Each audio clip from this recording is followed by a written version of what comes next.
जय हिंद प्यारे बच्चों इस वीडियो के अंदर हम आपके लिए एक बहुत इंपॉर्टेंट क्वेश्चन लेकर आए हैं जिससे आपके दो क्वेश्चंस एक साथ सॉल्व हो सकते हैं। डिस्कस हम इस एक क्वेश्चन को ही करने वाले हैं, पर इससे आपके पेपर में आने वाले 2-3 क्वेश्चंस का सॉल्यूशन आपको मिल जाएगा। ठीक है, तो आइए शुरू करते हैं इस क्वेश्चन को। आज का क्वेश्चन क्या है हमारा, find the roots of the following equation. एक क्वेश्चन ये आता है, दूसरा क्वेश्चन ये आता है find the roots of the equation hence verify the relation with its coefficient. तो ये बहुत इंपॉर्टेंट क्वेश्चन है। तो इसमें हम दो तरीके से रूट को फाइंड आउट करना सीखेंगे, जिसमें पहला तरीका है हमारा स्प्लिटिंग द मिडिल टर्म और दूसरा तरीका है हमारा बाय क्वाड्रेटिक फार्मूला। ठीक है, तो पहले हम इसको क्वाड्रेटिक इक्वेशन में कन्वर्ट कर लेते हैं। वो कैसे करना है, एलसीएम लेकर कन्वर्ट करना है। ठीक है, जब ऐसे दो नंबर होते हैं, ठीक है, अब इक्वेशन देखिए तो यहाँ पर दिया है x is not equal to -4 and 7। x की जो वैल्यू है वो -4 और 7 नहीं आ सकती है। तो जब आपको इस इक्वेशन को सॉल्व करना है तो पहले आपने क्या करना है, x+4 और x-7 को डायरेक्टली, क्योंकि इन दोनों का एलसीएम ये दोनों ही नंबर आएंगे। ठीक है, फिर सिंपल सी चीज़ है क्रॉस मल्टीप्लिकेशन। जब ऐसा नंबर है तो x-7 को जब 1 से मल्टीप्लाई करेंगे तो x-7 आएगा। x+4 को -1 से करेंगे तो x+4 ब्रैकेट में चला जाएगा और माइनस साइन बाहर रहेगा, इज इक्वल्स टू 11/30। ठीक है, फर्दर जब आप माइनस साइन को हटाते हैं तो x-7 माइनस को जब ब्रैकेट के अंदर मल्टीप्लाई करें -x और 4, x+4 और x-7 इज इक्वल्स टू 11/30। ठीक है, x से x कैंसिल हो जाएगा, -7 और -4 कितना हो जाएगा, -11 आ जाएगा। ठीक है, और जब हम नीचे वाले नंबर को सॉल्व करेंगे तो x को जब फर्स्ट x को दोनों नंबर से मल्टीप्लाई करेंगे तो आपके पास आएगा x² -7x, और जब 4 को दोनों नंबर से मल्टीप्लाई करेंगे तो 4x -28 आएगा। ठीक है, ठीक, आगे इसको देखें, 11 से 11 कैंसिल हो जाएगा तो यहाँ दोनों साइड 1 1 आ जाएगा। तो अभी ऊपर बचा है -1, x² -7x + 4x क्या हो जाएगा -3x। ठीक है, और साथ में क्या बचा है -28, 1/30। ठीक है, अब फिर वही क्रॉस मल्टीप्लिकेशन, 30 माइनस के साथ जाएगा तो -30 हो जाएगा, बाकी पूरा नंबर एज इट इज़ दूसरी साइड चला जाएगा। अब -30 को दूसरी साइड लेकर जाएंगे तो x² -3x -28 हो जाएगा। -30 था तो +30 में कन्वर्ट होकर यहाँ पर इक्वल्स टू 0 आ जाएगा। फाइनली जब हम इसको सॉल्व करेंगे तो हमारे पास इक्वेशन बनेगी x² -3x + 2 is equals to 0। अब हमें इसके क्या बनाने हैं, फैक्टर बनाने हैं। ज़्यादातर क्वेश्चन आपको आ सकता है क्योंकि इसमें एलसीएम भी आपका चेक हो गया और इक्वेशन बनानी भी आपकी चेक हो गई। तो आपने करना क्या है, x² -3x + 2 के रूट बनाने हैं। पहले हम करते हैं स्प्लिटिंग द मिडिल टर्म।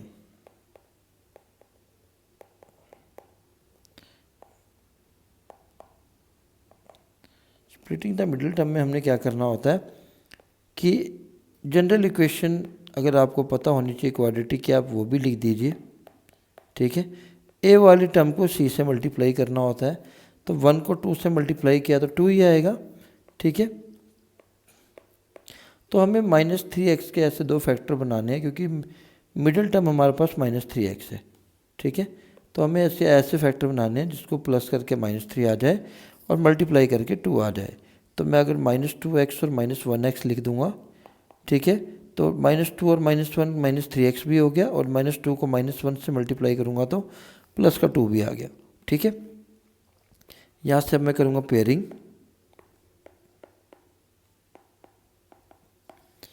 ठीक, यहाँ से x कॉमन आ जाएगा, x-2 बचा, यहाँ पर ऑलरेडी x-2 है तो लिखने की ज़रूरत नहीं है। x-1 और x-2, ठीक है, इन दोनों को 0 के इक्वल रख देना है। तो यहाँ से x की वैल्यू 1 आ जाएगी, यहाँ से x की वैल्यू 2 आ जाएगी। ठीक है, पहला मेथड था स्प्लिटिंग द मिडिल टर्म। दूसरा मेथड क्या है, यूजिंग क्वाड्रेटिक फार्मूला। अगर आपको स्प्लिटिंग टर्म नहीं आ रहा है तो आप क्वाड्रेटिक फार्मूला का इस्तेमाल करके भी x की वैल्यू निकाल सकते हैं। वो क्या है, x is equals to -b ± √b² - 4ac/2a। अभी आपको ए बी सी की वैल्यू कहाँ से आएगी, ये जो ऊपर मैंने दो इक्वेशन लिखी हैं इन दोनों को आपने कंपेयर करना है। एक्स स्क्वायर के साथ जो कोफिशिएंट होता है वो ए की वैल्यू होती है, यानी कि ए की वैल्यू 1 है, बी की वैल्यू -3 है और सी की वैल्यू 2 है। हम आपको यही वैल्यू यहाँ पुट कर देनी है। बी की जगह एक फार्मूले में था और एक बी की वैल्यू -3 है, ठीक है। ये पुट कर दिया, प्लस -3 का स्क्वायर -4, ए की वैल्यू 1 है और सी की वैल्यू 2 है, अपॉन 2a, ए की वैल्यू 1 है, ठीक है। अब आगे चलते हैं, क्या था, -3 प्लस माइनस, ठीक है, एक माइनस बाहर भी था, -3 का स्क्वायर, ठीक है, -4 into 1 into 2 upon 2 into 1, minus minus क्या होता है प्लस, बचा 3 प्लस -3 का स्क्वायर होगा 9 और 4 2 जाता है 8, ठीक है। तो 3 प्लस -1, 9 में 8 क्या होता है 1 होता है, और रूट 1 का 1 स्क्वायर रूट क्या होता है 1 का 1 ही होता है, ठीक है। तो आगे आपने क्या करना है, एक बार आपने 3 + 1/2 लेना है क्योंकि दोनों साइन है यहाँ पर, और एक बार आपने लेना है 3 - 1/2। जब 3 + 1 लेंगे तो 4/2 हो जाएगा, ये 2/2 हो जाएगा। 4/2 का मतलब हुआ 2 और 2/2 का मतलब हुआ 1, तो x की दो वैल्यू आ गई 2 और 1। यही वैल्यू हमारे पास पहले भी आई थी, 2 और 1, ठीक है। तो दोनों तरीके से आप सॉल्व कर सकते हैं। उसके बाद जो वेरीफाई द कोफिशिएंट वाला था उसमें क्या करना होता है, अल्फ़ा प्लस बीटा की वैल्यू निकालनी होती है। अल्फ़ा प्लस बीटा क्या होता है -b/a, और अल्फ़ा बीटा क्या होता है c/a, ठीक है। माइनस पहले था, b की वैल्यू -3 थी, a की वैल्यू 1 है, c की वैल्यू 2 है और a की वैल्यू 1 है। तो 3 आना चाहिए प्लस करके और मल्टीप्लाई करके आना चाहिए 2। तो हमारे जो दो रूट आए हैं, एक आया 2 और एक 1, इन दोनों को अगर आप प्लस करोगे तो आंसर आ रहा है 3, यानी कि पहले हमारा +3 था। अगर इन दोनों को मल्टीप्लाई करोगे तो आपका आंसर 2 आ रहा है, तो जो प्रोडक्ट भी क्या था 2 था।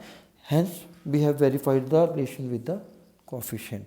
तो ये बहुत इंपॉर्टेंट क्वेश्चन है, जब भी आए आपने दो चीज़ें करनी है। पहला, ठीक है, इसको जनरल इक्वेशन में कन्वर्ट कर देना है, फिर जनरल इक्वेशन से ए बी सी की वैल्यू निकाल के क्वाड्रेटिक फार्मूला आप लगा सकते हैं, नहीं तो दूसरा method of splitting the middle term से भी कर सकते हैं। तो प्यारे बच्चों, इस वीडियो में इतना ही, फिर मिलते हैं नेक्स्ट वीडियो के साथ, नेक्स्ट इंपॉर्टेंट क्वेश्चन के साथ। जय हिंद, जय भारत।